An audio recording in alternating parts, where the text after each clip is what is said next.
तो hello guys, चलिए शुरू करते हैं। तो आज हम स्टार्ट कर रहे हैं फोरेंसिक मेडिसिन। इसका फर्स्ट चैप्टर है लीगल प्रोसीड्यूर। तो स्टार्ट करने से पहले मैं आपको इसके बारे में कुछ बता देना चाहता हूँ कि फोरेंसिक मेडिसिन जो है वो ऐसा सब्जेक्ट है कि जो आप बस कुछ पॉइंट आपको ध्यान में रखना होता है और कुछ लॉस लाइक ये फार्मा के जैसा नहीं है, पैथो के जैसा नहीं है, लाइक कि कुछ आपको बेसिक्स या कुछ कॉन्सेप्ट आपको इसमें वैसा रखना है, वैसा तो कुछ है नहीं। बस कुछ लॉ और कुछ पॉइंट जो है वो आपको ध्यान में रखना है, ठीक है। तो चलिए स्टार्ट करते हैं फर्स्ट चैप्टर, जो कि लीगल प्रोसीड्योर है। और फर्स्ट चैप्टर में डिफिनेशन जो है, फर्स्ट में फोरेंसिक मेडिसिन का डिफिनेशन क्या है। तो फोरेंसिक मेडिसिन जो है वो मेडिकल एस्पेक्ट्स ऑफ लॉ है, ठीक है, फोरेंसिक मेडिसिन। एंड उसके बाद फिर क्या है, क्या पढ़ना है हमें, मेडिकल जूरिप्रूडेंस। तो मेडिकल जूरिप्रूडेंस क्या है, it is the legal aspects of law, okay.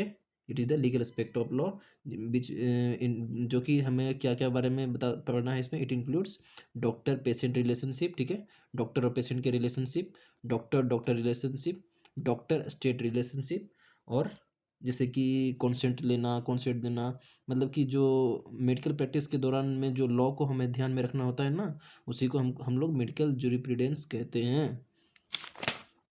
तो चलिए नेक्स्ट टॉपिक। तो नेक्स्ट टॉपिक जो है आपका है वो है आईपीसी और सीपीसी, ठीक है। तो आईपीसी क्या है, तो आईपीसी जो है वो आपका है ऑफेंस और पनिशमेंट, ठीक है। इसमें आप इट इंक्लूड्स, इसमें मतलब डिफाइन कैसे कर सकते हैं इसमें, ऑफेंस और पनिशमेंट, ठीक है। इसमें और ये जो है कब फॉर्म हुआ था, तो 1860 में फॉर्म हुआ था।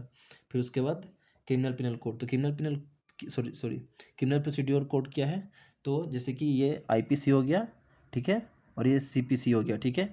आईपीसी सीपीसी, तो इसके बीच में जो ये टाइम है ना, उसको हम लोग जो प्रोसेस होता है बीच में, ऑफेंस और प्रोसीड्योर, ठीक है। ऑफेंस और प्रोसीड्योर के बीच में जो प्रोसेस हुआ उसको हम लोग क्रिमिनल प्रोसीड्योर कहते हैं, ठीक है। डन। उसके बाद हमारा नेक्स्ट टॉपिक क्या है, नेक्स्ट जो है वो है हमारा इंक्वेस्ट। तो इंक्वेस्ट क्या है, लाइक कोई डेथ हो गया कुछ मतलब अचानक से, तो उसकी उसमें जो इंक्वायरी या फिर इन्वेस्टिगेशन होता है ना, उसको इंक्वेस्ट कहते हैं। An inquest is an inquiry और investigation into the cause of death where the death is apparently not due to natural cause, मतलब जो डेथ हुआ है वो कोई नेचुरल कॉज से नहीं हुआ है, उसके लिए इंक्वायरी या फिर इन्वेस्टिगेशन जो होता है ना, उसी को इंक्वेस्ट कहते हैं, ठीक है। उसमें it is done in the cases of, किस किस में केसेस में होता है, तो it is done in the cases of sudden death, मतलब अचानक से डेथ हो गया, पता ही नहीं चला कि डेथ का कारण क्या है, तो उसमें होगा, ठीक है। सुसाइड, सुसाइड में ऑफकोर्स होगा, होमिसाइड में भी होगा, इन्फेंटिसाइड मतलब जो बच्चों का मतलब लाइक अगर गर्ल चाइल्ड हुआ तो माता पिता इसमें मैक्सिमम इन्वॉल्व रहते हैं, तो इसमें भी आपका होगा, ठीक है।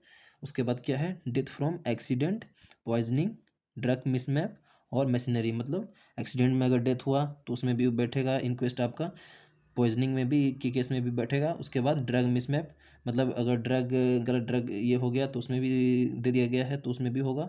और मशीनरी जैसे कि कुछ मशीन्स में दबने कुचलने से या फिर कोई किसी फैक्ट्री वगैरह में हुआ तो उसमें भी होगा। उसके बाद अनएक्सप्लेन डेथ और डेथ फ्रॉम बर्न्स और फॉल फ्रॉम हाइट, मतलब अनएक्सप्लेन डेथ हो गया, मतलब पता ही नहीं चला तो किस में होगा, तो उसमें भी इन्वेस्टिगेशन होगा ऑफकोर्स कि कैसे डेथ हुआ भाई। एंड फ्रॉम बर्न्स और फॉल्स फ्रॉम हाइट, और या फिर जलने से मृत्यु हुई, या फिर कहीं पे घूमने गया लाइक पहाड़ वहाड़ पे, वहाँ पे गिर के मर गया तो उसमें भी होगा। अंडर डेथ अंडर एनेस्थेसिया और एन ऑपरेशन टेबल और from post operative sob, anaesthesia से अगर मरा है तो उसमें भी होगा ये ऑपरेशन टेबल पे, ठीक है, या फिर ऑपरेशन टेबल पे मरा है तो उसमें भी होगा। फ्रॉम पोस्ट ऑपरेटिव सॉब मतलब ऑपरेशन होने के बाद अगर शॉक हुआ तो उसमें भी होगा इंक्वेस्ट, ठीक है। उसके बाद छठा पॉइंट क्या है आपका, तो छठा पॉइंट जो है वह है आपका death due to alleged medical negligence, मतलब मेडिकल नेग्लिजेंस की वजह से अगर डेथ होता है, मतलब लाइक मेडिकल वर्कर के लापरवाही से अगर डेथ होता है, किसी भी तरह से कॉम्पिटेंसी का लैक होना या फिर किसी भी प्रकार से, तो उसको भी उसमें भी इंक्वेस्ट होगा आपका। Death of convict in jail, अगर जेल में मृत्यु होती है, पुलिस कस्टडी में मृत्यु होती है, मेंटल हॉस्पिटल में होती है, या फिर कोरेक्शनल स्कूल में होती है, तो इसमें भी आपका इंक्वेस्ट होगा, इन्वेस्टिगेशन होगा, इंक्वायरी होगा। उसके बाद डॉरी डेथ, जो कि इंडिया में बहुत ज़्यादा होते हैं आज भी, तो इसमें भी डॉरी डेथ में होता है inquest. Death due to any industrial disease के कारण अगर डेथ हुआ, लेकिन जो इंडिया में ज़्यादातर नहीं होता है, ठीक है। तो ये तो था आपका इंक्वेस्ट का डिफिनेशन। अब आते हैं हम लोग टाइप्स ऑफ इंक्वेस्ट, ठीक है। तो 2 टाइप्स ऑफ इंक्वेस्ट होता है, ठीक है। उसमें क्या क्या 2 टाइप्स ऑफ इंक्वेस्ट है, पुलिस इंक्वेस्ट और मजिस्ट्रेट इंक्वेस्ट, ठीक है। तो मजिस्ट्रेट इंक्वेस्ट और पुलिस इंक्वेस्ट में क्या है डिफरेंस? तो ये जो है 176 क्रिमिनल पिनल कोड, इसमें ये होता है क्रिमिनल पिनल कोड के अंदर आता है, और ये जो है 174 क्रिमिनल पिनल कोड के अंदर आता है। और इन्वेस्टिगेशन ऑफिसर कौन होता है मजिस्ट्रेट को इंक्वेस्ट में? तो इसमें आपका होता है डीएम, एसडीएम या फिर मजिस्ट्रेट, जो कि या तो लॉ में क्वालिफाई हो या फिर किसी कोई मतलब मेडिकल ये में क्वालिफाई हो। इसमें पुलिस इंक्वेस्ट में कौन करता है? तो इसमें कंडक्टेड बाय पुलिस ऑफिसर इसमें कंडक्ट करता है। जो मिनिमल रैंक जो होता है उसमें वो कांस्टेबल होता है। कांस्टेबल मैक्सिमम जो है इसमें पुलिस इंस्पेक्टर जो है ये इंक्वेस्ट करता है। सेक्शन बता दिया आपको। इसमें क्या है, informing magistrate need not to inform anyone, किसी को इन्फॉर्म करने की ज़रूरत है नहीं है। इसमें need to inform magistrate of the area, तो अगर पुलिस इंक्वेस्ट होता है तो उसको में मजिस्ट्रेट को इन्फॉर्म करना ज़रूरी है। टाइप्स ऑफ केस हैंडल, तो ये जो है all type of cases magistrate जो है वो हैंडल करेगा, ठीक है। लेकिन पुलिस जो है वो सारा केसेस नहीं हैंडल कर सकता है। सस्पिशियस डेथ में जो है मजिस्ट्रेट हैंडल कर सकता है ऑल केसेस में, लेकिन पुलिस इंक्वेस्ट जो है वो सारा केस नहीं हैंडल कर सकता है। क्यों? कौन कौन सा केसेस नहीं हैंडल कर सकता है? तो वो है आपका डेथ इन कस्टडी, ठीक है, कस्टडी में या फिर जेल में या फिर पुलिस इनकाउंटर में या फिर डॉरी डेथ में। तो इन सारे केसेस में जो है वो पुलिस इंक्वेस्ट नहीं कर सकता है, ठीक है। क्यों नहीं कर सकता इसमें? क्योंकि देखो इसमें डेथ जो है वो कस्टडी में हुआ है, जेल में हुआ है। अगर उसमें पुलिस ही इन्फॉर्म होगा, पुलिस ही इंक्वेस्ट करेगा, तो वो में भी थोड़ा सा उसका थोड़ा सा मतलब ये जो जस्टिस है वो मिलने की थोड़ी सी मतलब ये होगी, तो जस्टिस नहीं मिल पाएगी। क्योंकि वो लोग तो आपस ही में इंक्वेस्ट कर कैसे करेगा अगर पुलिस में की कस्टडी में डेथ हुआ है तो। या फिर डॉरी डेथ, जैसे कि अगर डॉरी डेथ हुआ है तो उसमें भी अगर केस को दबाने के लिए पुलिस वगैरह को पैसा दे करके दबाना चाहता है तो इसमें भी पुलिस नहीं कर सकता है। उसके बाद और क्या है, witness police help magistrate does not require signature of witness, ठीक है। इसमें पुलिस जो है वो हेल्प करता है मजिस्ट्रेट को, सिग्नेचर जो है विटनेस का जरूरी नहीं है। पंचास help who are chosen at random to sign the report, इसमें जो है पंचास जो है वो हेल्प करता है, जो कि रैंडमली चूज़ किया जाता है रिपोर्ट पे साइन करने के लिए, ठीक है।